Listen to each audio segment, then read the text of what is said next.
Hello everyone, this is Tanya Kandil and you are watching Law with Tanya। आज हम study करेंगे section 32 onwards arbitration act 1940 को। Section 32 हमें क्या बताता है? सेक्शन 32 बेसिकली हमें बताता है कि हम आर्बिट्रेशन अवार्ड या आर्बिट्रेशन के एग्रीमेंट को चैलेंज करने के लिए कभी भी सूट को फाइल नहीं कर सकते। Bar to suit contesting arbitration agreement और award. No suit can be filed on the ground challenging the existence, effect or validity of an arbitration agreement or award। यानी आप कभी भी ये ग्राउंड लेकर एक सूट या एक दावा दायर नहीं कर सकते कि आप ये चाहते हैं कि आप एक एग्रीमेंट हुआ है उसकी वैलिडिटी को चैलेंज करें, उसकी एग्जिस्टेंस को चैलेंज करें, या फिर उसका क्या इफ़ेक्ट है उसको चैलेंज करने के लिए आप एक अलग से दावा दायर नहीं कर सकते।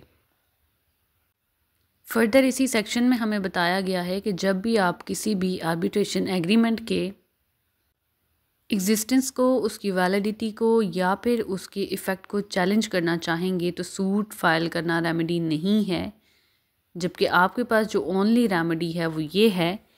कि आप इसी एक्ट के अंडर जो आपको प्रोविजंस दी गई हैं जो इसको डील करती हैं उसके मुताबिक इसको सेट असाइड भी करवा सकते हैं। जो फ़ैसला आर्बिट्रेटर ने दिया उसे ख़त्म करवा सकते हैं, उसमें तब्दीली करवा सकते हैं जिसे हम अमेंडमेंट कहते हैं, और उसमें मॉडिफिकेशन भी करवा सकते हैं। ये तीनों चीज़ें आप इस एक्ट के अंडर रहते हुए फर्दर प्रोविजंस के अकॉर्डिंग करवा सकते हैं। सबसे पहली चीज़ मॉडिफिकेशन है, सेकेंडली अमेंडमेंट है, and at the same time आप उसको सेट असाइड भी करवा सकते हैं। तो यहाँ पर आर्बिट्रेशन एग्रीमेंट और आर्बिट्रेशन अवार्ड के लिए बताया गया कि आपने अलग से एक सूट फाइल नहीं करना उसकी वैलिडिटी, एग्जिस्टेंस और इफेक्ट को चैलेंज करने के लिए। सूट आपको बिल्कुल भी अलाउड नहीं है, जबकि आपने क्या करना है, इसी एक्ट के अंदर जो प्रोविजंस है उनके अकॉर्डिंग इसको सेट असाइड, मॉडिफाई और अमेंड करवाना है। So this is a bar to a suit contesting arbitration agreement और अवार्ड। अब हम देखते हैं कि अगर हम एक सूट फाइल नहीं कर सकते तो हमारे पास क्या रेमेडी मौजूद है इस एक्ट के अंडर। सेक्शन 33 को हमने स्टडी किया तो बेसिकली सेक्शन 33 हमें ये बताता है आर्बिट्रेशन एग्रीमेंट और award to be contested by application. यानी आपने जहाँ सूट फाइल नहीं करना लेकिन आपके पास रेमेडी मौजूद है कि आप उसको कॉन्टेस्ट करने के लिए एक एप्लीकेशन फ़ाइल करें। अब इसका प्रोसीजर क्या होगा कि पार्टीज़ जो कि आर्बिट्रेशन एग्रीमेंट का हिस्सा हैं, ठीक है, जो आर्बिट्रेशन एग्रीमेंट पार्टी के दरमियान हुआ उन पार्टीज़ को लेकर या फिर उनके अंडर कोई बंदा उनको लेकर क्लेम कर रहा है, ठीक है, पर्सन क्लेमिंग अंडर दैम, तो इन दोनों के पास ये राइट मौजूद है कि वो क्या करें, वो चैलेंज करें एग्जिस्टेंस को, वैलिडिटी को, आर्बिट्रेशन एग्रीमेंट की और अवार्ड की और उनके इफ़ेक्ट को। इसको चैलेंज करने का उनके पास राइट मौजूद है। और इसका प्रोसीजर क्या होगा कि वो अप्लाई करेंगे कोर्ट में, file an application to the court and then court shall decide question on affidavit. यहाँ पर पार्टीज़ थी, यहाँ पे पार्टीज़ के अंदर जो लोग क्लेम कर रहे थे उनके लीगल रिप्रेजेंटेटिव्स या फिर जिस पर भी वो राइट डिवॉल्व होता है जो उस पार्टीज़ के बिहाफ पर क्लेम कर रहे हैं, वो चैलेंज कर सकते हैं एग्जिस्टेंस, वैलिडिटी और इफेक्ट को आर्बिट्रेशन एग्रीमेंट के और अवार्ड के through an application file to the court. और कोर्ट के पास ये राइट आ जाता है कि court decides the question on affidavit. Affidavit पर फिर कोर्ट इस चीज़ को डिसाइड करती है कि वो वैलिड है आर्बिट्रेशन एग्रीमेंट या अवार्ड, या उसकी एग्जिस्टेंस होनी चाहिए थी, उसका क्या इफ़ेक्ट है। तो ये क्वेश्चंस एप्लीकेशन के थ्रू कोर्ट के पास जाएंगे और कोर्ट उसको डिसाइड करेगा। यहाँ पर इन बिटवीन जहाँ एप्लीकेशन पार्टीज़ की तरफ से फ़ाइल हुई उसके बाद अगर कोर्ट को ये लगता है कि उसको एक हेयरिंग कंडक्ट करवानी चाहिए तो कोर्ट एक हेयरिंग की डेट दे सकता है और उस हेयरिंग की डेट पर कोर्ट ऑर्डर कर सकता है कि आप डॉक्यूमेंट्स को लेके आएँ और आप फर्दर एविडेंस को लेकर आएँ, ठीक है। उसकी डिस्कवरी के लिए भी ऑर्डर दे सकता है, उसकी प्रोडक्शन के लिए भी ऑर्डर दे सकता है। और ये सेम वही मैकेनिज़्म है कि जो नॉर्मली वही कोर्ट अपने सूट्स के अंदर अप्लाई करता है। तो यहाँ पर अगर कोई आर्बिट्रेशन का मैटर है तो उसमें भी ये स्टेज आ सकती है। बेसिकली यहाँ पर चैलेंज करने के लिए एग्जिस्टेंस, वैलिडिटी और इफेक्ट को आप आर्बिट्रेशन एग्रीमेंट के या अवार्ड दोनों के चैलेंज कर सकते हैं। और जो एप्लीकेशन आप देंगे आप उस कोर्ट को देंगे जिसके पास जुरिस्डिक्शन है उस मैटर को सुनने की, और फिर वो उस क्वेश्चन को डिसाइड करेगा। और इसके अंदर वो हेयरिंग भी कंडक्ट करवा सकता है। तो ये सेम प्रोसीजर कोर्ट के केसेस में भी फॉलो होता है, जो कि कोर्ट आर्बिट्रेशन के मैटर में भी फॉलो कर सकती है।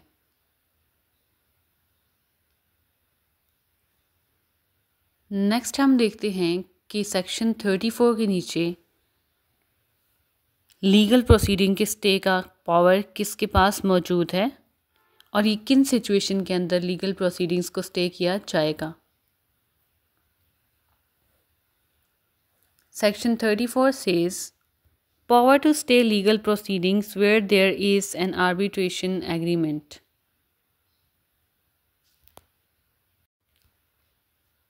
अब एक एग्जाम्पल के अकॉर्डिंग हम ये देखते हैं कि सेक्शन 34 के नीचे लीगल प्रोसीडिंग्स कैसे स्टे करवाई जा सकती हैं। So let's say for example we have two parties A and B. अब इन दो पार्टीज़ के दरमियान एक आर्बिट्रेशन एग्रीमेंट हुआ, एक ऐसा मुआहदा हुआ कि जिसमें ये डिसाइड हुआ कि आने वाला उस मैटर को लेकर कोई भी फ्यूचर डिफरेंस जो होगा वो एक आर्बिट्रेटर के पास जाएगा और वो आर्बिट्रेटर इन दोनों का फ़ैसला करेगा। अब यहाँ पर उस आर्बिट्रेशन एग्रीमेंट की मौजूदगी में ही दोनों में से कोई एक पार्टी लीगल प्रोसीडिंग्स करना चाहती है और वो कोर्ट में चली जाती है उस मसले को लेकर, यानी ए बी के ख़िलाफ़ उस कोर्ट में चला जाता है या फिर बी ए के ख़िलाफ़ उस मसले को लेकर कोर्ट में चला जाता है। अब यहाँ पर जिस मैटर को लेकर वो कोर्ट में गए हैं बेसिकली वो ऑलरेडी एग्रीड था दोनों पार्टीज़ के दरमियान कि जब भी ये इशू आएगा तो हम आर्बिट्रेटर के पास लेकर इस इशू को जाएंगे इंस्टेड ऑफ कोर्ट। ठीक है, कोर्ट में जाने की बजाय हम एक आर्बिट्रेटर के पास जाएंगे जो हमारा ये इशू रिजॉल्व करेगा।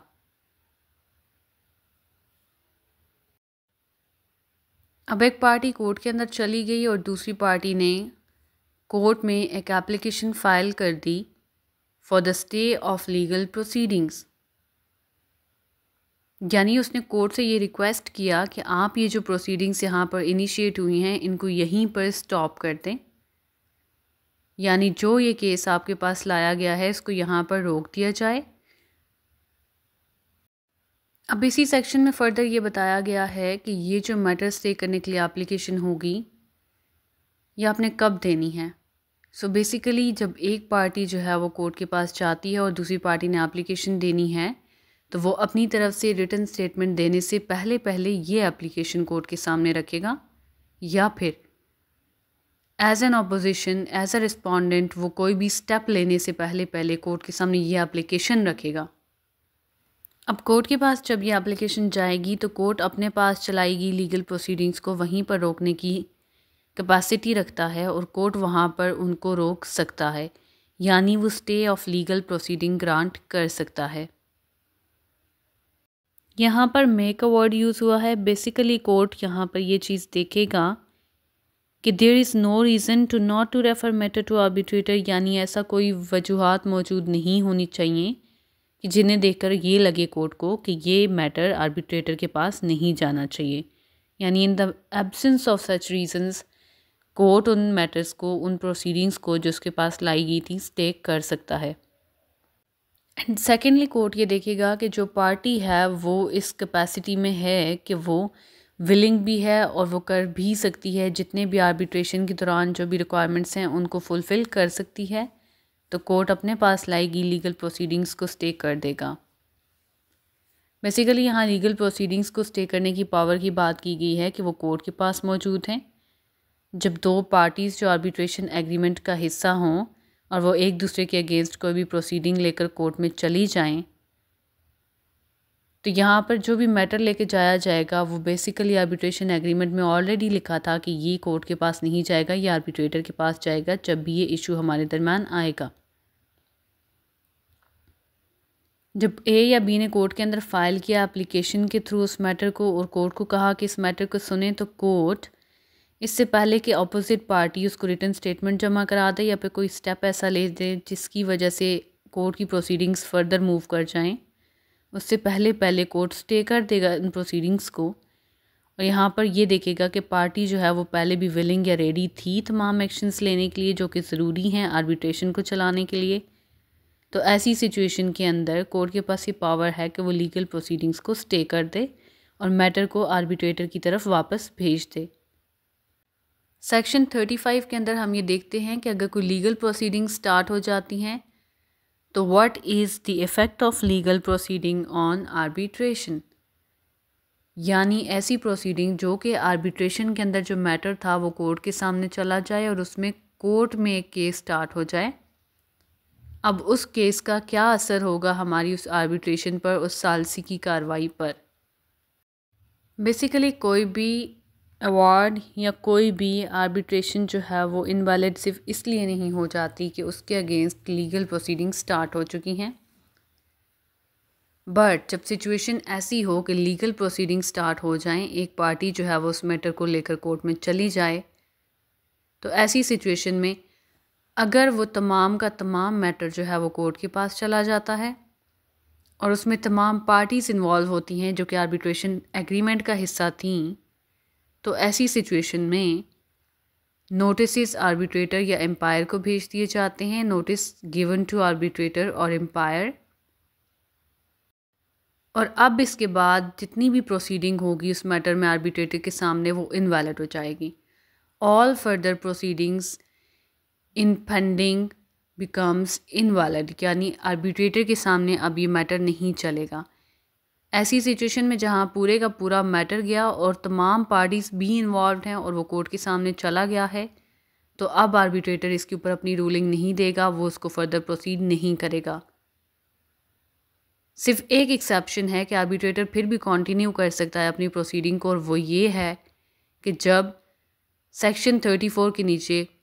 कोर्ट अपनी प्रोसीडिंग्स को खुद स्टे कर दे और आर्बिट्रेटर को ये राइट दे कि इस मैटर को तुम कंटिन्यू करो और तुम इस मैटर को डिसाइड करो। अब यहाँ पर पार्टीज़ का मतलब ये है कि इसके अंदर तमाम वो लोग इंक्लूडेड हैं कि जो कि आर्बिट्रेशन एग्रीमेंट का हिस्सा है या फिर उनको लेकर कोई पार्टीज़ फर्दर क्लेम कर रही हैं, यानी उनके डिपेंडेंट्स, उनके रिप्रेजेंटेटिव, ये तमाम पार्टी कहलाएंगे। या फिर ऐसे लोग जो कि सेम टाइटल के अंदर कॉन्टेस्ट कर रहे हैं, जिनका सब्जेक्ट मैटर सेम है, वो भी पार्टी कहलाते हैं with in the meaning of section 35 of arbitration act 1940। यहाँ पर 35 के अंदर इफेक्ट बताया गया कि 34 में अगर लीगल प्रोसीडिंग स्टे हो जाएं या फिर ना हो तो क्या सिचुएशन रहेगी। तो ऐसी सिचुएशन में आर्बिट्रेटर एम्पायर को नोटिस दिया जाएगा और अगर फिर भी वो कोई प्रोसीडिंग अपने अंडर कंडक्ट करता है तो वो इनवैलिड होगी। But at the same time अगर स्टे उसको ग्रांट हो जाता है तो फिर ये आर्बिट्रेटर और एम्पायर के पास राइट है कि वो अपनी प्रोसीडिंग्स को कंटिन्यू करें। इस एक्सेप्शन की सिचुएशन में वो स्टे नहीं मिलता तो वो कंटिन्यू कर सकते हैं उस मैटर को सुनना। और पार्टी से मुराद यहाँ पर जितने भी लोग हैं, उनसे जुड़े जितने भी लोग हैं जो उसको क्लेम को कर रहे हैं, या फिर उसी टाइटल के अंदर अगर कोई लोग लिटिगेट कर रहे हैं उसी टाइटल को लेकर, तो वो तमाम पार्टी कहलाएंगे within the meaning of this section. Section 36 of arbitration act, इसकी हेडिंग से हम देखते हैं कि बेसिकली ये सेक्शन क्या कहता है। Power of court where arbitration agreement is ordered not to apply to a particular difference, to order that a provision making an award a condition precedent to an action shall not apply to such difference. So basically यहाँ पर अगर arbitration agreement के अंदर किसी चीज़ को condition बनाया जाता है, शर्त बनाया जाता है कि अगर ये कंडीशन फुलफ़िल होगी तो हम किसी मैटर को लेकर या किसी डिफरेंस को लेकर कॉज ऑफ एक्शन तब लिया जा सकता है, ठीक है। आप किसी भी पार्टी को इस चीज़ पर बाउंड कर देते हैं कि तब तक वो एक्शन नहीं ले सकता कि जब तक वो उस कंडीशन को फुलफ़िल ना करे। तो ऐसी सिचुएशन में कोर्ट के पास ये राइट मौजूद है कि कोर्ट उस कंडीशन को ख़त्म कर दे यानी एग्रीमेंट को लेकर उस हद तक कि जिस हद तक उस कंडीशन का जिक्र है उस चीज़ को डिफरेंस से रिलेट करते हुए ख़त्म कर दे, कि यानी हमारे इस इशू को लेकर इस कंडीशन को बीच में से निकाला जा रहा है और इसका कोई इफ़ेक्ट नहीं है। इसी में सेम आगे फर्दर ये बताया गया कि जब कोर्ट एक ऐसा ऑर्डर करने का राइट रखता है कि कोर्ट एक शर्त को लेकर एक आर्बिट्रेशन एग्रीमेंट से जुड़ी एक शर्त को ख़त्म कर दे, तो कोर्ट के पास फर्दर ये राइट मौजूद है कि कोर्ट एक फ़र्दर ऑर्डर दे, एक मज़ीद ऑर्डर दे, जिसके अंदर कोर्ट ये मेंशन करे और जिसके अंदर ये कहे कि ये जो प्रोविज़न थी जो कि इस एग्रीमेंट का हिस्सा थी, इस प्रोविज़न का इफ़ेक्ट भी ख़त्म हो गया, यानी the provision also ceases to have effect. Meaning thereby कि जिस एग्रीमेंट के अंदर से आप कंडीशन को निकाल रहे हैं, आप कॉज ऑफ एक्शन को लेकर एक शर्त जो रखी गई थी उसे ख़त्म कर रहे हैं, तो at the same time court के पास ये राइट मौजूद है कि वो एक फ़र्दर ऑर्डर पास करे और उस ऑर्डर के थ्रू उस प्रोविज़न को, उस शिक को एग्रीमेंट के अंदर से ख़त्म कर दे और उसका इफ़ेक्ट भी ख़त्म कर दे जो कि उस एग्रीमेंट को कंडीशन प्रेसिडेंट करार दे रही थी, यानी जो कि उसको कंडीशनल बना रही थी।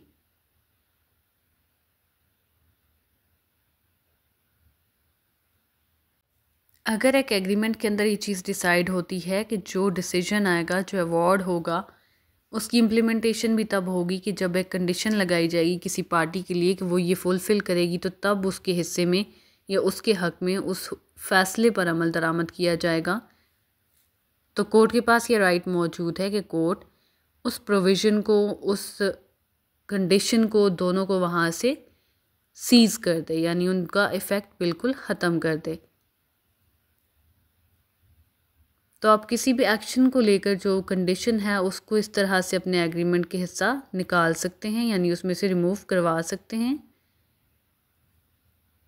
At the same time further order of the court से आप उस प्रोविज़न का इफेक्ट भी जो कि उसको कंडीशनल बना रही है उसको भी ख़त्म कर सकते हैं। सो दिस वाज सेक्शन 36 जो कि आपके अवार्ड और आपके एग्रीमेंट को कंडीशन प्रेसिडेंट होने से रोकता है। The next section is section 37. Section 37 बात करता है लिमिटेशन की, यानी टाइम पीरियड्स को लेकर ये डिस्कस करता है कि किसी भी चीज़ के लिए जब कोई टाइम पीरियड डिस्क्राइब्ड होगा तो ऐसी सिचुएशन में हम अगर उसमें फुलफ़िल नहीं कर पाते तो हम किस तरह से प्रोसीड करेंगे। Section 36 was all about condition precedent। Now section 37 हमें ये बताता है कि जो हमारा लिमिटेशन एक्ट 1908 है ये एज़ इट इज़ हमारे आर्बिट्रेशन के ऊपर भी अप्लाई होगा, जैसे कि ये सूट्स के ऊपर कोर्ट के सामने अप्लाई होता है, यानी जितनी भी इसके अंदर प्रोविजंस हैं वो सारी की सारी आर्बिट्रेशन के लिए भी अप्लाई की जाएंगी।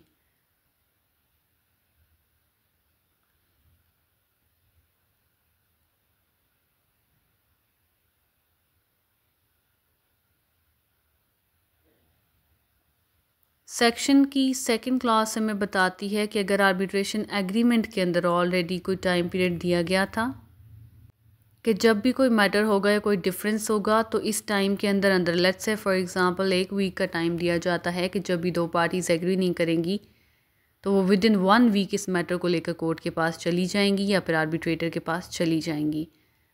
तो बेसिकली ऐसी कोई क्लॉज अगर एग्रीमेंट के अंदर मौजूद है तो ऐसी सिचुएशन में हम लिमिटेशन एक्ट से उसका टाइम पीरियड लेने की बजाय हम उस क्लॉज को फॉलो करेंगे जो कि आर्बिट्रेशन एग्रीमेंट के अंदर मौजूद है, और उस क्लॉज के पास जो है वो डोमिनेंसी होगी, यानी वो वेटेज रखेगी as compared to the limitation act, और पहले हम आर्बिट्रेशन एग्रीमेंट की उस क्लॉज को देखेंगे और उसके अकॉर्डिंग प्रोसीड करेंगे।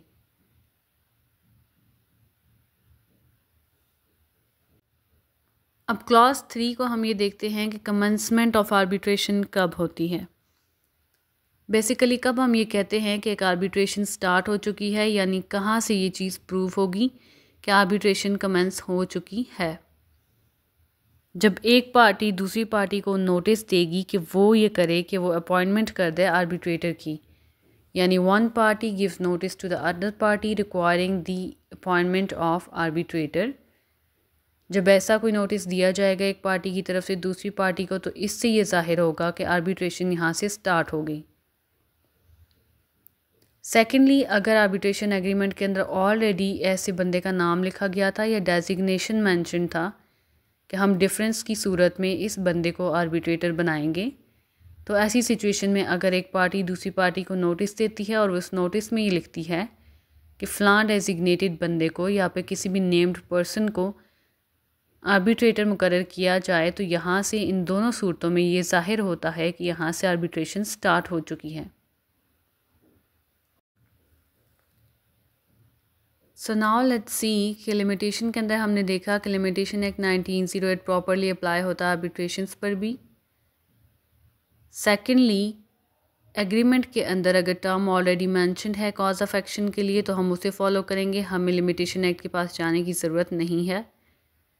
थर्ड थिंग ये कि जब एक पार्टी दूसरी पार्टी को notice they they for the appointment of arbitrator, चाहे वो आर्बिट्रेशन के अंदर नेम्ड था या उसका डेजिग्नेशन मेंशन था या नहीं था, तो ऐसी सूरतों में इन दोनों बातों से ये ज़ाहिर होगा कि यहाँ से आर्बिट्रेशन स्टार्ट हो चुकी है।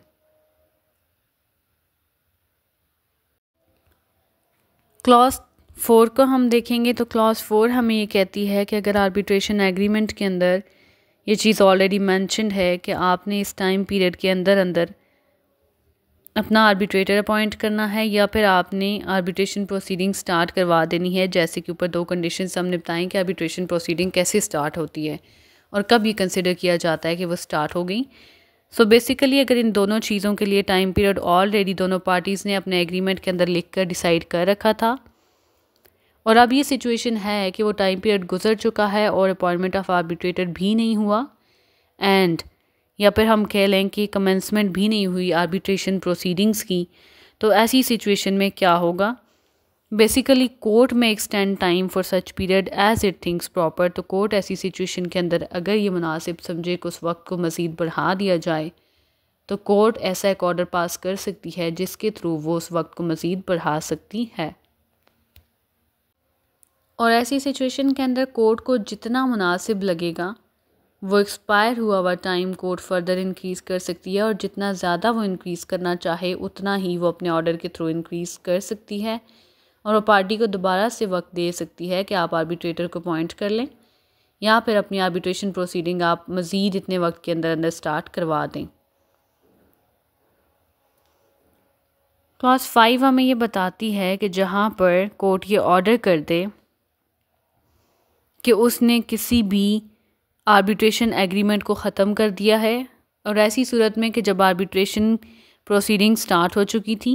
या फिर कोर्ट ऑर्डर कर दे कि उसने एक अवार्ड को ख़त्म कर दिया, जो फ़ैसला आया था आर्बिट्रेटर को उसकी हैसियत को ख़त्म कर दिया, तो ऐसी सिचुएशन के अंदर नई प्रोसीडिंग स्टार्ट होने में या फिर नया फर्दर प्रोसीजर स्टार्ट होने में जो कि कोर्ट के सामने हो या चाहे आर्बिट्रेशन के सामने हो, उसके लिए जो टाइम पीरियड काउंट होगा, तो बेसिकली हम वो टाइम पीरियड इस तरह से काउंट करेंगे कि जो प्रोसीडिंग स्टार्ट हुई थी उस मैटर को लेकर, उस टाइम से लेकर कोर्ट ने जब ऑर्डर पास किया कि जब कोर्ट ने उस अवार्ड को सेट असाइड कर दिया या फिर उस आर्बिट्रेशन एग्रीमेंट को ख़त्म कर दिया, इन दोनों के दरमियान जो वक्त गुजरा उसको हम माइनस कर देंगे, ठीक है, उसको एक्सक्लूड कर देंगे और उसके बाद के टाइम पीरियड से आगे हम टाइम पीरियड काउंट करेंगे और उसको लिमिटेशन के अंदर काउंट करते हुए डिसाइड करेंगे कि लिमिटेशन एक्ट के अकॉर्डिंग उसकी क्या लिमिटेशन बनती है और मज़ीद कितना वक्त बाकी है। यानी यहाँ पर आपने टाइम पीरियड काउंट करते हुए जब वो प्रोसीडिंग स्टार्ट हुई थी आर्बिट्रेशन की या फिर जब ऑर्डर कोर्ट ने दिया था, इसके दरमियान का वक्त निकाल के बाकी वक्त को गिनते हुए उसका लिमिटेशन आप डिसाइड करेंगे। सो ये था हमारा आज का lecture from Section 32 to Section 37.